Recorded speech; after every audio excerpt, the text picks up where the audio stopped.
Tom cruise খবরের শিরোনামে থাকবেন সেটা স্বাভাবিক। নানা সিনেমায় স্টান্ট আর দুর্দান্ত সব পারফরমেন্স দর্শক মাতাতে জুড়ি নেই এই সুদর্শন অভিনেতার। শুধু যে অভিনয় জগৎ নিয়ে খবরের শিরোনামে থাকেন তা কিন্তু নয়। টম ক্রুজের ব্যক্তি জীবন নিয়েও কম আগ্রহ নেই সিনেমা প্রেমীদের। ব্যক্তিগত জীবনে অনেক দিন ধরেই সিঙ্গেল টম ক্রুজ। কেটি হোমসের সঙ্গে সম্পর্কের আনুষ্ঠানিকতা চুকে গেছে সেই 2012 সালে। গত এক যুগে কারো সঙ্গে আনুষ্ঠানিকভাবে সম্পর্কের কথা স্বীকার করেননি এই অভিনেতা। কেটির সঙ্গে বিচ্ছেদের পর এত নায়িকার সঙ্গে তার প্রেমের গুঞ্জন শোনা গেছে, কোনটা ঠিক আর কোনটা ভুল তা জানেন একমাত্র টম ক্রুজ নিজেই।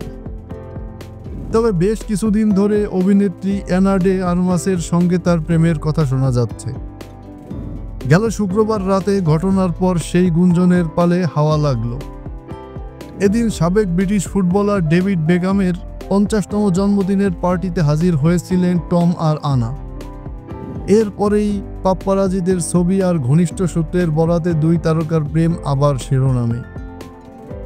টম ক্রুজ ও আনা ডে আরমাসের প্রেম নিয়ে প্রথম খবর প্রকাশ পায় সম্পর্কের প্রাথমিক পর্যায়ে তারা একসঙ্গে সময় কাটিয়ে পরস্পরকে বোঝার চেষ্টা করছেন। একই হেলিকপ্টার থেকে অবতরণ করতে দেখা যায় দুই তারকাকে। তখন বলা হয়েছিল দুজন নতুন কোনো সিনেমার শুটিংয়ে ব্যস্ত, কিন্তু পরে আর সেই সিনেমার খবর পাওয়া যায়নি। ডেভিড বেকহামের পার্টিতে টম ক্রুজের সঙ্গে যে আনাও থাকবেন এটা ছিল পাপ্পারাজিদের অজানা। টম ক্রুজ গাড়ি থেকে নামার সময় আলোকচিত্রীদের সরিয়ে দেওয়ার চেষ্টা করেন।